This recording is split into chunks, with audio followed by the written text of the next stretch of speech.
Kaya, mamimaintain natin talaga dito yung pagiging lukyang kapag lagi kang naka-smile. Kaysa yung lagi nakaseryoso, nga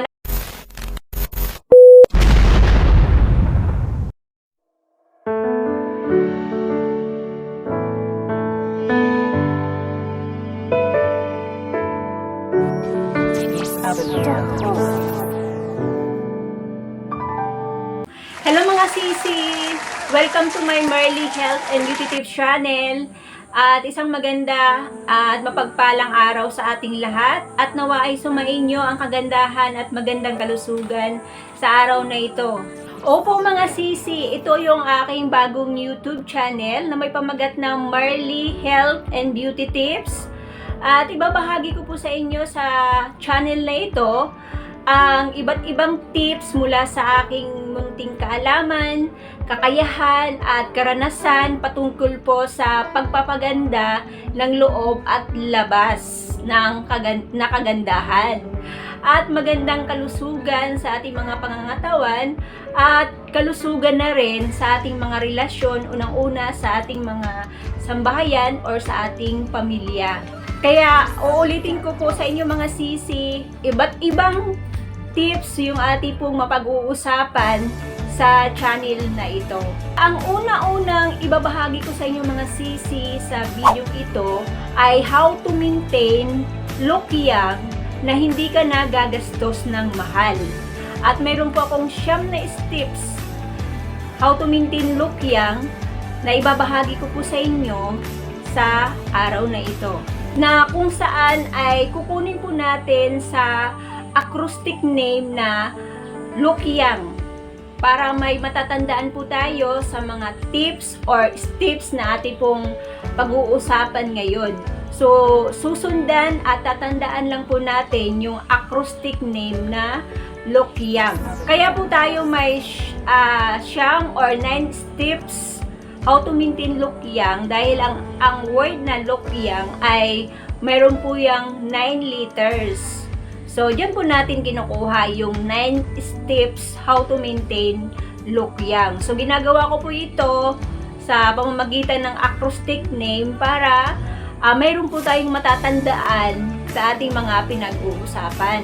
Kaya kung tayo po ay handang-handa na, magsisimula na po tayo agad. Ang unang step ay letter L. Love yourself or health.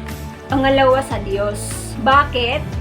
Unang-una, kung mahal mo ang Diyos na nagbigay sa iyo ng katawan na yan, mahal mo ang iyong sarili or kalusugan, ay ginagawa mo ang lahat ng pag-iingat at pag-aalaga sa iyong sarili or sa iyong katawan. Yes. Dahil mahal mo ang iyong sarili or kalusugan, kaya ayaw mong masaktan at ayaw mong magkasakit. Tama po ba? Dahil mahal mo ang iyong sarili or kalusugan, kaya iniiwas, inilalayo mo ang iyong sarili sa mga bagay, sa mga tao, sa mga gawi or gawain, sa mga sitwasyon na nakakaapekto or nakakasira sa iyong kalusugan, sa iyong katawan, at mabilis na makapagpapatanda sa iyo. Correct. Once na inaalaw mo, pinapayagan mo, or hinahayaan mo na maapektuhan ang iyong kalusugan at magkaroon ka na ng iba't ibang sakit at karamdaman,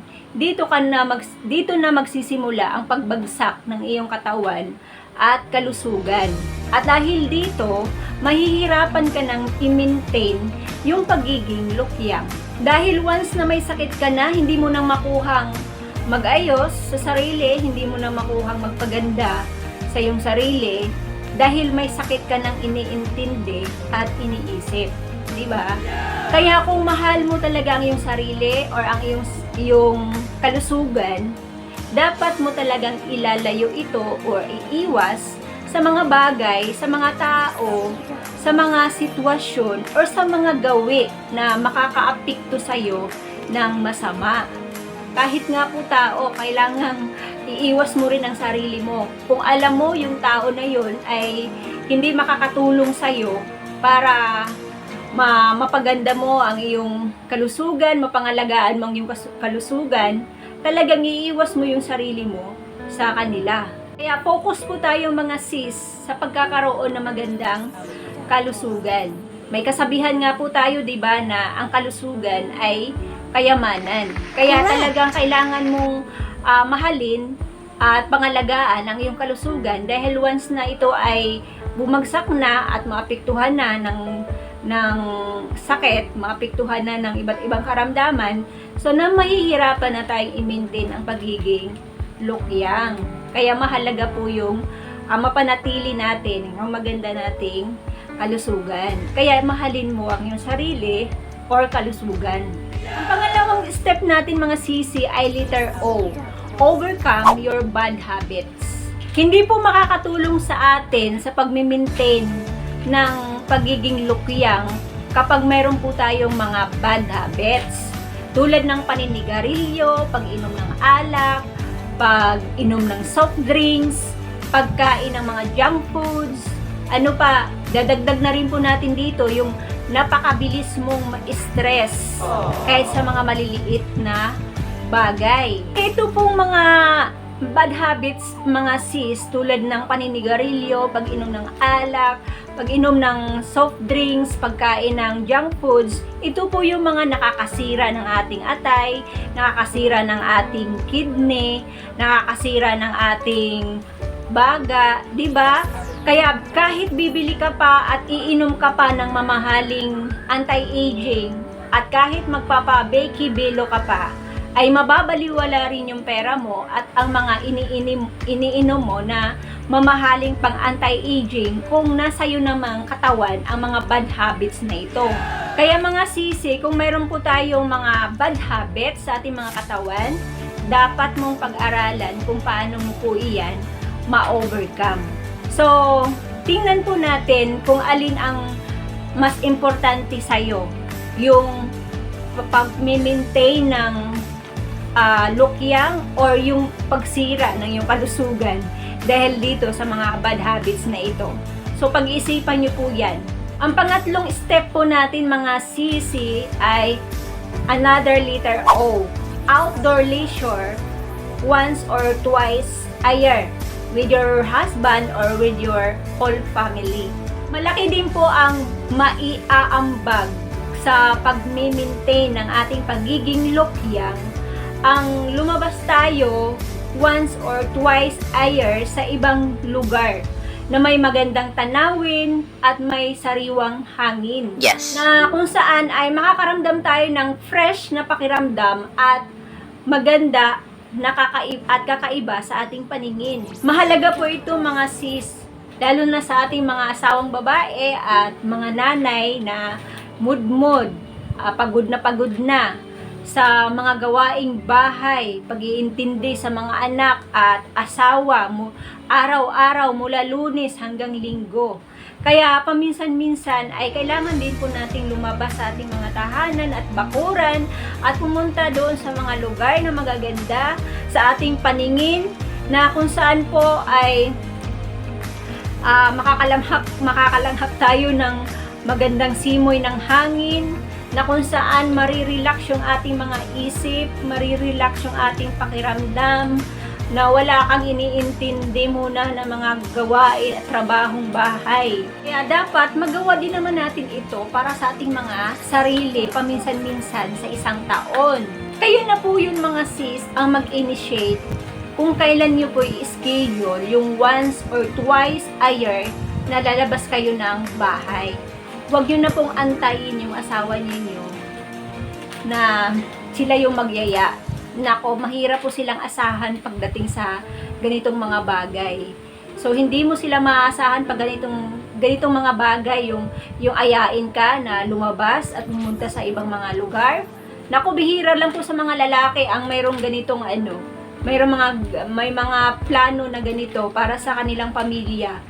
Kaya kung ang asawa nyo po ay hindi nyo masahan pagdating sa ganitong mga bagay, kayo na yung mag-initiate, kayo na yung magplano, kayo na yung mag-ipon ng pera, kayo na rin yung mag-isip kung saang lugar nyo gustong puntahan na kasama yung mga anak at asawa nyo. So kayo na ang bahala pagdating sa ganito. So kaya nga sabi ko, kayo na mag-initiate. Basta ang mahalaga dito mga sis ay naintindihan nyo na yung outdoor leisure. Yan, once or twice a year. Kayo na ang bahala, kayo na ang mag-initiate. Ang pang-apat na step natin mga sis ay letter K. Keep smiling, don't be a killjoy. Pag-aralan at ugaliin natin mga sis ang laging naka-smile. Huwag kang killjoy. Tumawa ka, umalakha ka kung may mga nakakatawang bagay. Kung may mga nakakatawang sitwasyon, tumawa ka naman. Correct. Diba? Huwag kang masyadong seryoso at huwag kang laging nakatungo. I-practice mo palagi sa iyong sarili ang laging nakangiti or laging naka-smile. Halimbawa, kung nakasalubong mo yung kapitbahay mo, yung kaibigan mo, yung kakilala mo, yung kumari at kumpare mo, smile. Habang nakasalubong mo sila, kausap ka, kausap mo yung asawa mo, kausap mo yung mga anak mo, smile. Smile ka habang tinitimplahan mo ng kape ang iyong asawa. Smile ka habang pinaghahandaan mo ng pagkain yung asawa at mga anak mo. Smile ka kapag papasok na sa trabaho ang asawa mo. Smile ka kapag umuwi na ang iyong asawa sa trabaho. Smile ka sa pagising sa umaga. Sa ganitong paraan, na ipapractice natin yung ating pag-smile palagi. Correct. Kung lagi kang naka-smile, nakabanat yung mukha mo, paitaas, di ba? Nakabanat paitaas yung balat mo, yung muscle mo sa mukha kapag lagi kang naka-smile. Kaysa yung lagi kang nakaseryoso, nakababa naman yung balat mo sa mukha. So parang patanda ka na niyan, di ba?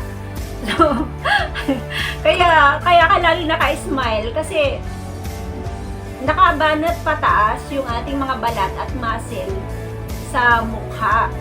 Kaya, mamimaintain natin talaga dito yung pagiging lukyang kapag lagi kang naka-smile. Kaysa yung lagi nakaseryoso, nakababa lagi yung balat mo sa mukha.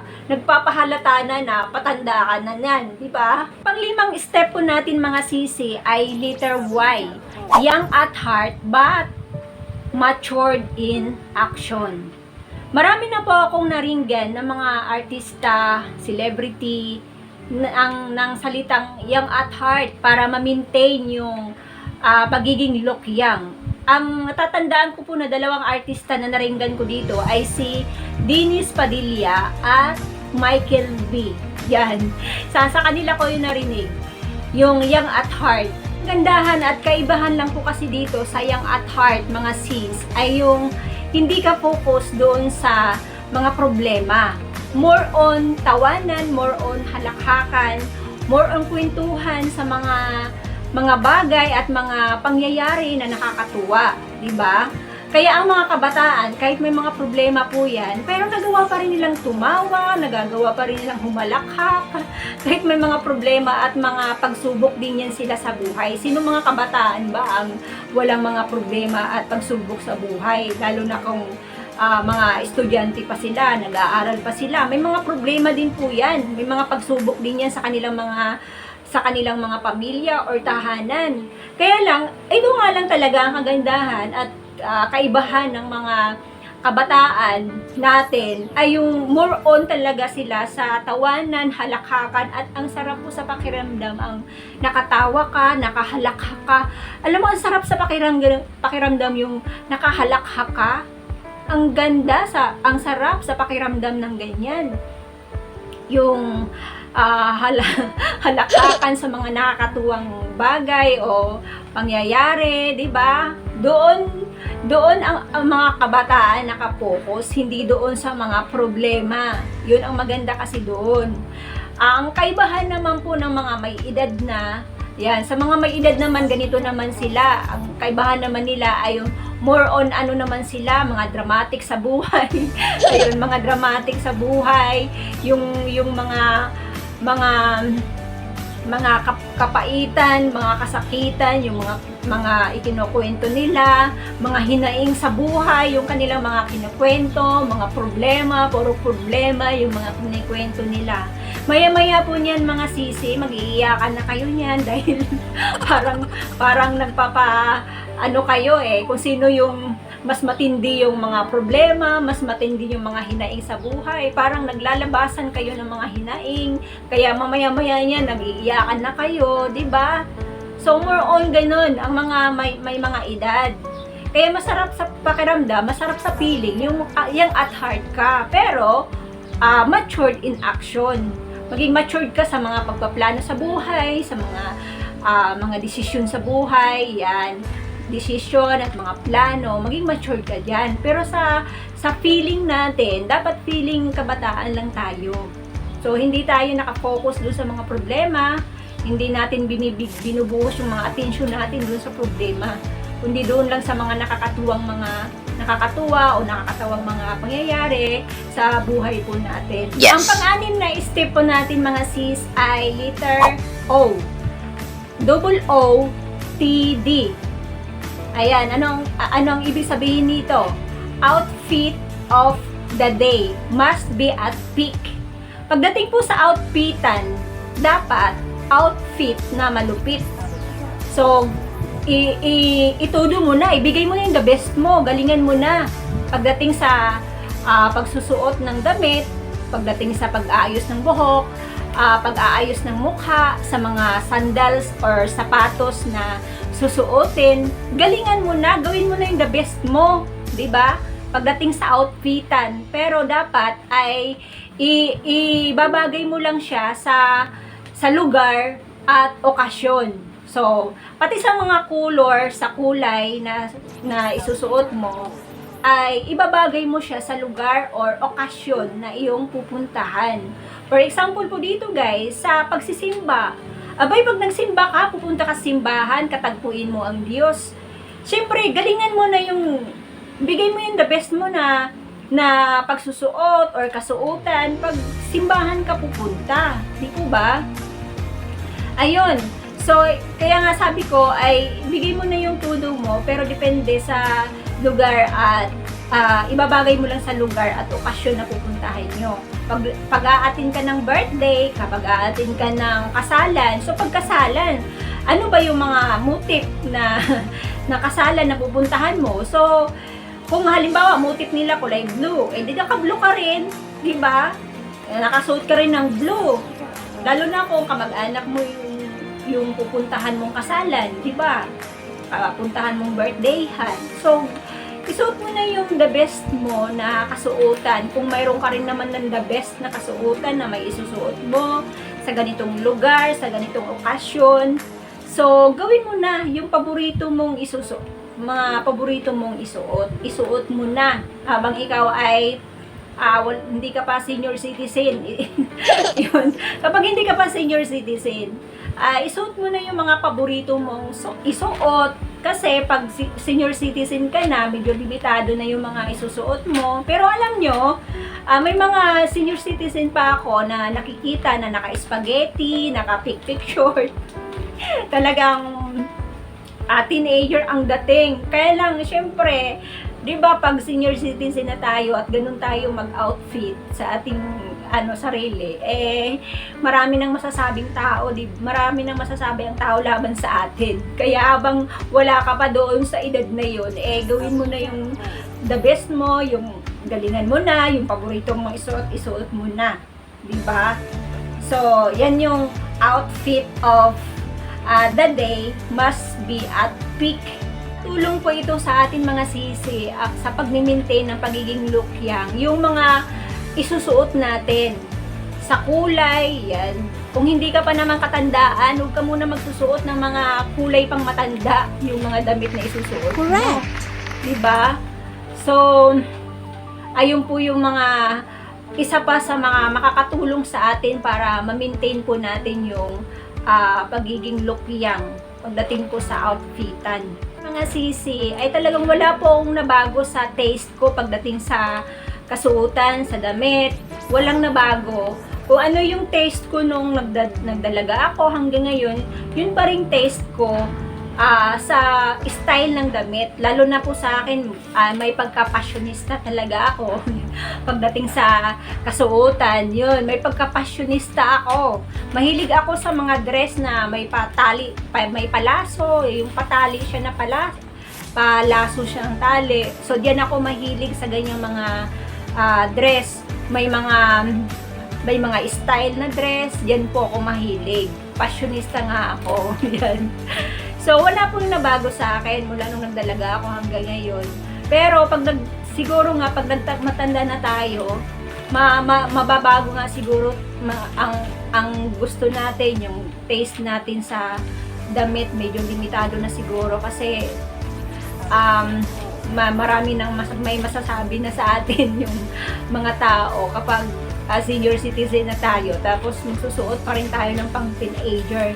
Pero wala naman silang pakialam, diba? Dapat wala naman silang pakialam kung ano yung damit na gusto mong isuot, diba? Itong step po natin mga sis ay letter U. Untie yourself to many responsibilities. So, mag-antay ka. Yan. Hindi yung maghintay ha. Mag-antay ka, ibig sabihin, magkalag ka, magtanggal ka, magbawas ka ng mga napakaraming responsibility mo sa loob ng tahanan at sa labas ng tahanan. So, wag mong itali ang iyong sarili sa napakaraming responsibilidad. Magbawas ka, magkalag ka, yan, magtanggal ka, at ipasa mo naman, isalid mo naman yung ibang responsibilities mo doon sa pwede ng pagpasahan at pagbigyan. For example, may mga anak ka na pwede mo nang pasahan ng iba mo mga responsibilidad sa bahay. Halimbawa, sa mga anak mo, marunong na magluto, marunong na maglaba. Di ipasa mo na sa kanila yung paglalaba, pagluluto at paglilinis ng bahay kung kaya na po niyang gawin. Kung kaya na ng mga anak mo gawin. Correct. Yun, example po yun sa pagbabawas at pagpapasa ng ibang mga responsibilidad. So, wag mong akuin lahat ang responsibilidad sa gawain sa loob ng bahay. Ang masaklap dito mga sisi, ikaw na yung nagtrabaho. Pag-uwi mo sa bahay, ikaw pa magluluto, ikaw pa yung mamalingke, ikaw pa yung maglilinis, ikaw pa yung maglalaba, ikaw na lahat. Palagay ko sa edad mo na 30, magbumukha ka ng 50. Kung itatali mo na yung sarili mo sa napakaraming responsibilidad, 'di ba? So, nakakatanda po yun mga sis, yung pag-ako mo ng napakaraming responsibilidad. Pangalawang responsibilidad, inaako mo yung pagtulong mo sa pamilya mo, pagtulong mo sa mga kapatid mo, sa gastos. 'Di ba? Sa mga gastos, hindi naman masama ang tumulong sa magulang, sa mga kapatid. Pero kung alam mo na mayroon ka ng kapatid na may trabaho at single pa, baka naman pwede mong ipasa yung iba mong responsibilidad sa pagtulong sa iyong magulang at mga iba pang mga kapatid. Baka naman mayroon ka ng kapatid na pwede mong pagpasahan ng iba mong mga responsibilidad pagdating sa pagtulong sa iyong mga magulang. Di po ba? So, in short dito mga sis, kapag natatali ka sa napakaraming responsibilidad sa loob at labas ng iyong pamilya, sa iyong tahanan, magbawas ka at ipasa mo sa iba. Pangwalong step po natin mga sisi ay letter N. Nutritious foods is a must. Ayun, maraming beses na po natin ito naririnig sa mga advice ng mga doktor na kailangan natin kumain ng mga gulay, ng mga prutas, at malaki naman po talaga ang naitutulong nito sa ating mga katawan, sa ating mga kalusugan, para ma-maintain yung pagiging lukyang. Kasi pag kumain po kasi tayo ng mga prutas, parang nananariwa yung ating mga muscle sa katawan, yung ating mga balat, mga cells sa katawan. So, parang napi-fresh kapag tayo po ay kumakain ng mga prutas. Kaya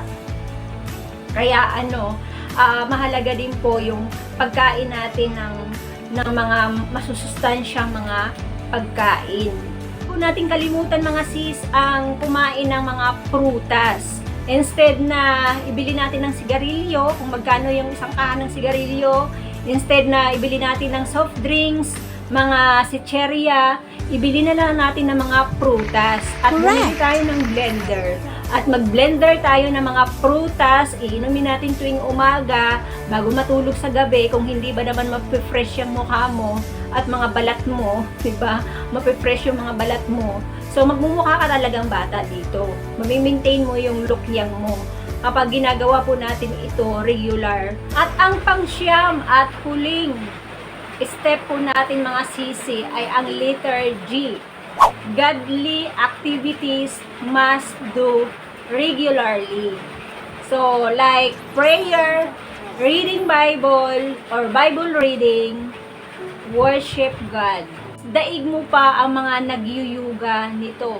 Kapag ginagawa mo itong tatlong ito, pananalangin, pagbabasa ng Bible, at pagsamba sa Panginoon, daig mo pa ang mga nagyuyuga. Talagang super duper ang nagagawa ng tatlong ito para ma-maintain natin yung pagiging lukyang natin. Di ba yung iba po, nagyuyuga sila para ma-maintain nila yung mukhang bata. So, kasama po yung sa ginagawa po nila yung pagyuyuga.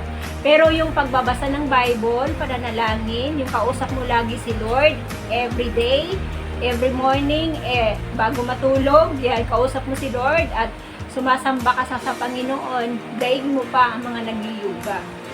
Kaya, nire-recommend ko po sa inyo itong ano na ito, yung step na ito para sa pag-maintain ng ating pagiging lukyang, yung godly activity. Ito po yun sis, ang siyam na step how to maintain lukyang. Sana nakatulong po ito sa inyo at may natatandaan po kayo doon sa ating mga pinag-uusapan. So, tandaan nyo lang po yung acrostic name na lukyang. Sana mayroon kayong maalala po doon sa mga letters na yon at magamit nyo po yon para ma-i-apply nyo po sa inyong mga sarili kung paano nyo po ma-maintain yung pagiging lukyang ninyo. So, wag nyo pong pagsawaan na subaybayan, abangan yung mga next tips na i-share ko po sa inyo. Dito lang po yan sa Merly Health and Beauty Tips channel. So, wag po kayong magsawa na subaybayan at panoorin yung mga tips na ibabahagi ko po sa inyo sa channel na ito. Marami po salamat sa inyong oras, sa inyong panahon, at abangan po natin yung ating next tips at magkita-kita po tayo sa mga sunod na araw. Bye-bye!